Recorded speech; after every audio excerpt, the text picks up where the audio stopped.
नमस्कार दोस्तों। ईरान ने अब सबसे बड़े हमले की वार्निंग दे दी है और किम जोंग ने इसी के बाद बैलिस्टिक मिसाइलों की खेप दाग दी है। न्यूक्लियर हथियारों को निकाल लिया है और इसी के बाद इजराइल से लेकर के मिडिल ईस्ट तक के धमाके भी शुरू हो गए हैं। इजराइल में मिलिट्री गाड़ी तबाह हो चुकी है, मिसाइलों को ले जा रहे ट्रक पर हमला हो गया है और दूसरी तरफ कुवैत में 2 ड्रोन हिट किए हैं। ईरान के पाकिस्तान पहुंचते ही धमाके पर धमाके हो रहे हैं और ट्रंप ने सरेंडर कर दिया है क्योंकि अब उन्हें ईरान के आगे बातचीत के लिए दौड़ लगानी पड़ गई है। दौड़ते हुए जैसे ही पाकिस्तान पहुंचे हैं ईरान के विदेश मंत्री अब्बास अराक्ची, वैसे ही अमेरिका ने अपने डेलीगेशन को भेज दिया है कि जाके बातचीत करो और ईरान को मनाओ। एक एक खबर पर दोस्तों बात करेंगे। सबसे पहले आज की बड़ी खबर पर आते हैं क्योंकि ईरान ने अब सबसे बड़े हमले की वार्निंग दे दी है और कह दिया है कि अब वो इतिहास का सबसे बड़ा हमला करने वाले हैं। गालिबाफ के करीबी एक सूत्र का कहना है कि ईरान ने इजराइल और अमेरिका के सहयोगी अरब देशों को निशाना बनाते हुए इतिहास का सबसे बड़ा मिसाइल प्रक्षेपण करने की तैयारी कर ली है, यानी कि मिसाइल लॉन्च करने की तैयारी कर ली है, यानी कि एक सबसे बड़ा मिसाइल अटैक करने की वार्निंग ईरान ने दी है और यह भी कह दिया है कि इस हफ्ते में किसी भी हमले का संकेत मिलता है तो हमला करने के लिए हम तैयार हैं।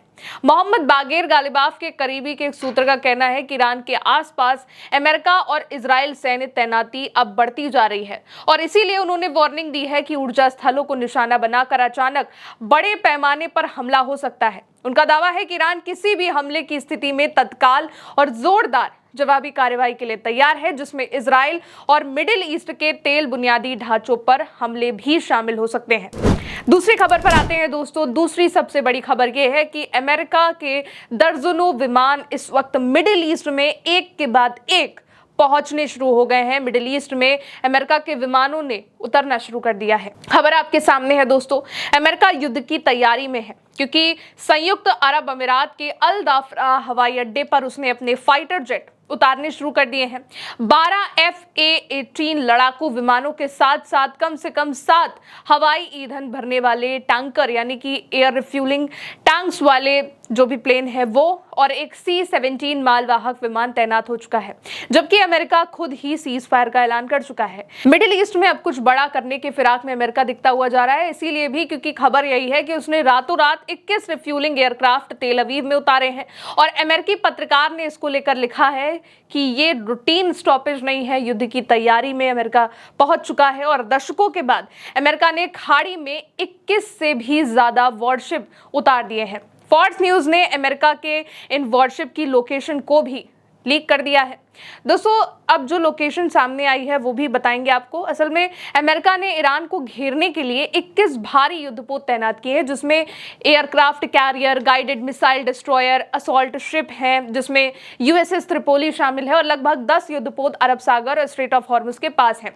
कुछ युद्धपोत पर्शियन गल्फ में भी तैनात है। साथ ही साथ में 3500 से भी ज्यादा मरीन कमांडो को भी भेजा जा रहा है। अब इन सबके इलाके में पहले से ही अमेरिका के 16 से 21 से ज्यादा युद्धपोत मौजूद थे, फिर भी अलग से इनको भेजा जा रहा है, जिसमें तीसरा aircraft carrier strike group, USS George H.W. Bush और माइन स्वीपर शामिल हैं, क्योंकि ईरान में स्ट्रेट ऑफ हॉर्मुज में बिछी माइंस को हटाने के लिए ट्रंप बार बार दावा करते हैं। तीसरी खबर पर बढ़ते हैं दोस्तों। तीसरी सबसे बड़ी खबर देखिए। हिजबुल्लाह ने दक्षिणी लेबनान के ऊपर एक इजरायली ड्रोन को हिट कर दिया है।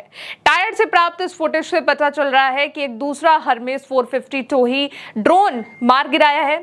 ईरान के ऊपर जो अटैक इनसे हुए थे उसके बाद लेबनान में भी इजराइल ने इस ड्रोन का इस्तेमाल किया था और अब इसी ड्रोन को लेबनान में हिजबुल्लाह ने मार गिराया है।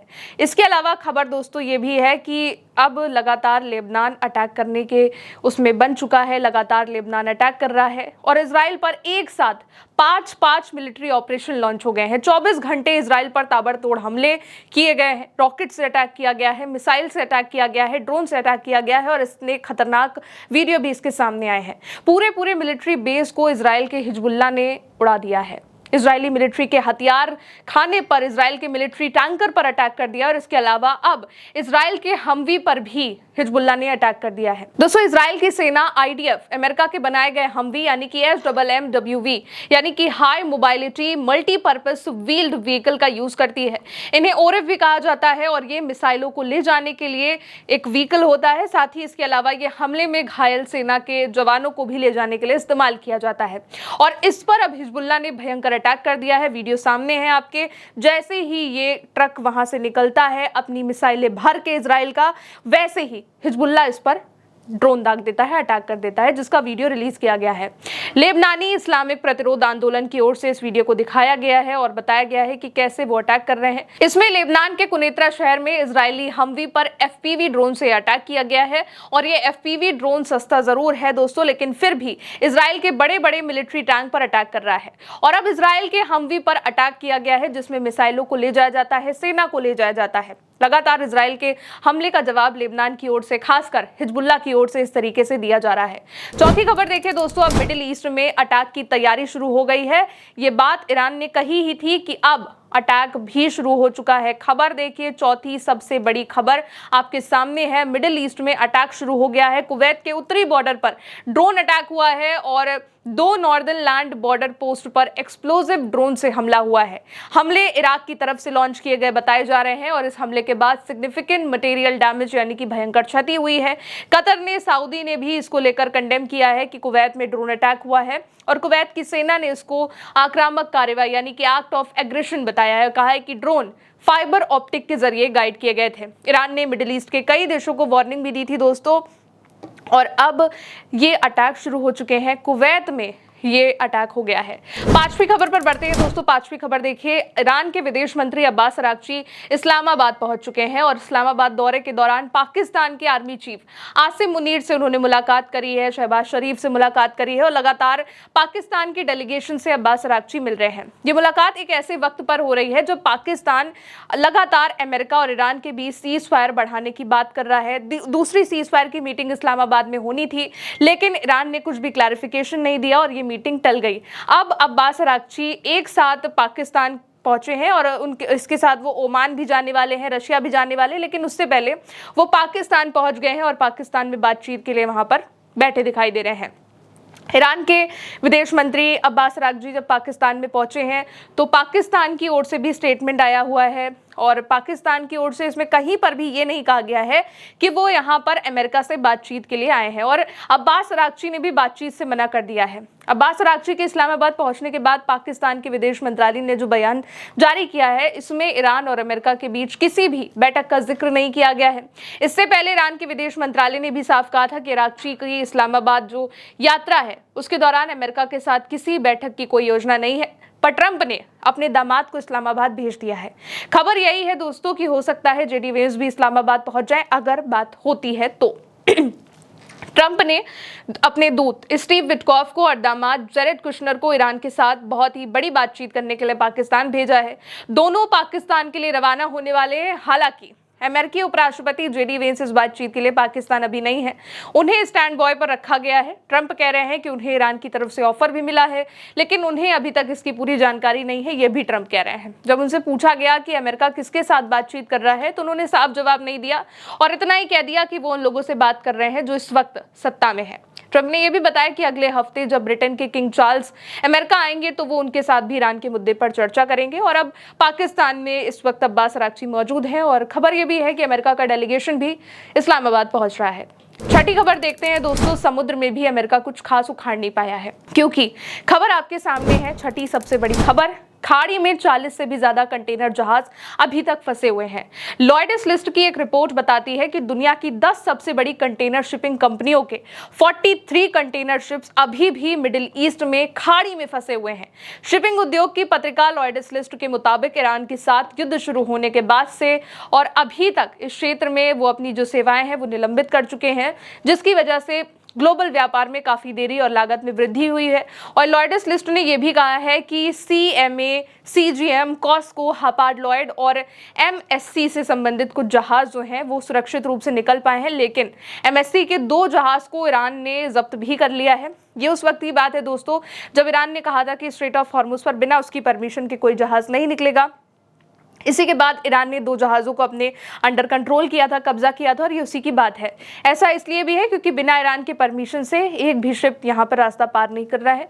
ईरान की गन बोट इस वक्त स्ट्रेट ऑफ हॉर्मुज में तैयार है, तोप तैयार है और IRGC प्रिपेयर है अटैक के लिए कि कोई भी अगर रूल तोड़ेगा तो उस पर अटैक होगा और उसके शिप को वहीं पर जब्त कर लिया जाएगा। 7वीं बड़ी खबर दोस्तों ये है कि ईरान के लोग सड़क पर आ गए हैं। ईरान की सेना, IRGC और सशस्त्र बलों के समर्थन में ईरान भर में लाखों लोग सड़कों पर उतर आए हैं। प्रदर्शन हुआ है। ईरानियों ने इस्लामी गणराज्य के प्रति अपना समर्थन दिखाया है और देश भर में ईरान में रात भर सभाएं होती रही। लोगों ने अपने लीडर्स को, अपनी सेना का जोश बढ़ाया और विदेशी पत्रकारों ने भी इसमें हिस्सा लिया, पहुंचे, जिसमें सरकार और सशस्त्र बलों के समर्थन में बहुत बड़ी संख्या में ईरान के लोग पहुंचे हैं। दोस्तों, अब तक ईरान में हमेशा यही तस्वीर देखने को मिलती है कि केवल ईरान की सेना नहीं लड़ती है, केवल ईरान के लीडर्स नहीं लड़ते हैं, बल्कि ईरान की जनता भी लड़ती है। जब ईरान पर पहली बार अटैक हुआ था, तब जब लगातार ईरान पर मिसाइलें दागी जा रही थी, तब भी वहां की जो आम जनता थी, वो लोगों के बीच, जितने भी लोग थे वो सब लीडर्स के बीच पहुंच रहे थे और अपने लीडर्स का समर्थन कर रहे थे, लीडर्स के लिए जोश उनका बढ़ा रहे थे। और अब एक बार फिर से वहां पर जितने भी लोग हैं वो रात भर सड़कों पर रहे, अपने लीडर्स के लिए, जोश के लिए, उनके बढ़ाने के लिए वहां पर खड़े रहे। और अब बढ़ते हैं दोस्तों अगली खबर पर। 8वीं खबर दोस्तों यह है कि ईरान ने 240 लोगों को गिरफ्तार कर लिया है। ईरान की रेवोल्यूशनरी गार्ड कॉर्प्स ने 2 प्रांतों में ये छापेमारी करी है और 240 लोगों को अरेस्ट किया है, उसका दावा किया है। अल जजीरा की रिपोर्ट कहती है कि कुर्दिस्तान में 11 लोगों को पकड़ा गया है और एक कुर्दिश आर्म्ड ग्रुप के सदस्य को भी मार गिराने का दावा किया गया है। इसके अलावा हथियार और गोला बारूद भी जब्त किया गया है और अलग अलग छापों में करीब 70 और लोगों को गिरफ्तार किया गया है। इसके अलावा केरमान शाह प्रांत में भी 155 लोगों को IRGC ने हिरासत में लिया है, जिन्हें काउंटर रेवोल्यूशनरी समूहों से जुड़ा बताया गया है और इनमें 4 लोग ऐसे भी हैं जिन पर इजराइल की खुफिया एजेंसी मोसाद से जुड़े होने का भी आरोप है। तेहरान में भी पुलिस ने एक आदमी को गिरफ्तार किया है जिस पर मिसाइल हमलों से जुड़ी बहुत जानकारियां इकट्ठा करके दुश्मन नेटवर्क को देने का आरोप है। लगातार हमने इस युद्ध में देखा है कि ईरान ने मोसाद से जुड़े एजेंट्स को पकड़ा है, उन्हें फांसी दी है और अब 240 लोगों की गिरफ्तारी IRGC की ओर से करी गई है। नवी खबर पर आते हैं दोस्तों। ईरान युद्ध के बीच में नॉर्थ कोरिया ने बैलिस्टिक मिसाइलें लॉन्च कर दी हैं। एक साथ बैलिस्टिक मिसाइलों की खेप, कभी न्यूक्लियर ताकत वाले हथियारों का टेस्ट और कार्बन फाइबर वाले बम, अब नॉर्थ कोरिया इन सब का प्रशिक्षण कर रहा है। Destroyer, anti ship cruise missile का टेस्ट कर रहा है और खबर यह है कि इसी बीच अमेरिका अपने हथियारों को कोरियाई प्रायद्वीप से निकालकर, खासकर दक्षिण कोरिया से निकाल करके मिडिल ईस्ट में भी भेजने में लगा है। और केवल कोरियाई प्रायद्वीप नहीं, अमेरिका यूरोप से भी अपने हथियारों को शिफ्ट करते हुए मिडिल ईस्ट भेज रहा है। दोस्तों, इस जंग के बीच नॉर्थ कोरिया का ये जो टेस्ट है वो ट्रंप के लिए चिंता है, क्योंकि नॉर्थ कोरिया ईरान के सपोर्ट में रहा है। दूसरी तरफ अमेरिका अपने हथियारों की सप्लाई हर जगह रोककर मिडिल ईस्ट में कर रहा है। यूरोप और कई देशों को इससे झटका भी लगा है।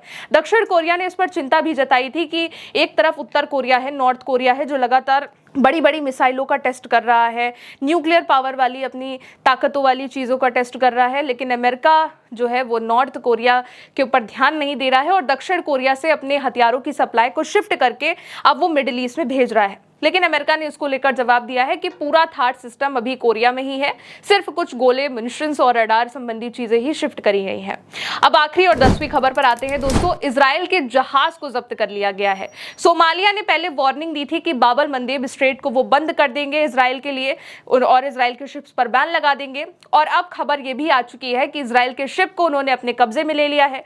जो रेड सी इलाका है दोस्तों, वो इजराइल का एक लौता शिपिंग रूट कहा जाता है, क्योंकि यहीं से उसका आयात भी होता है, यहीं से निर्यात भी होता है। बाब अल मंदेब स्ट्रेट भी इस दौरान युद्ध में जरूरी रहा है, क्योंकि स्ट्रेट ऑफ हॉर्मुज के बंद होने के बाद बाब अल मंदेब स्ट्रेट में पहले हूतियों ने वार्निंग दी थी। इसके बाद सोमालिया ने कहा कि हमारे गृह युद्ध में अगर वो हस्तक्षेप कर रहा है इजराइल, हमारे देश की राजनीति में अगर वो हस्तक्षेप करेंगे तो हम उनके लिए बाब अल मंदेब स्ट्रेट को बंद कर रहे हैं। और अब जब वहां पर इजराइल का जहाज गुजरा है तो उनको भी उन्होंने रोक लिया है, सीज कर दिया है। तो लगातार दोस्तों ये अटैक बढ़ता जा रहा है। फिलहाल आज की इन 10 बड़ी खबरों में इतना ही। फिर मिलेंगे एक नई रिपोर्ट के साथ। तब तक के लिए आप देखते रहिए उल्टे चश्मा यूसी। शुक्रिया।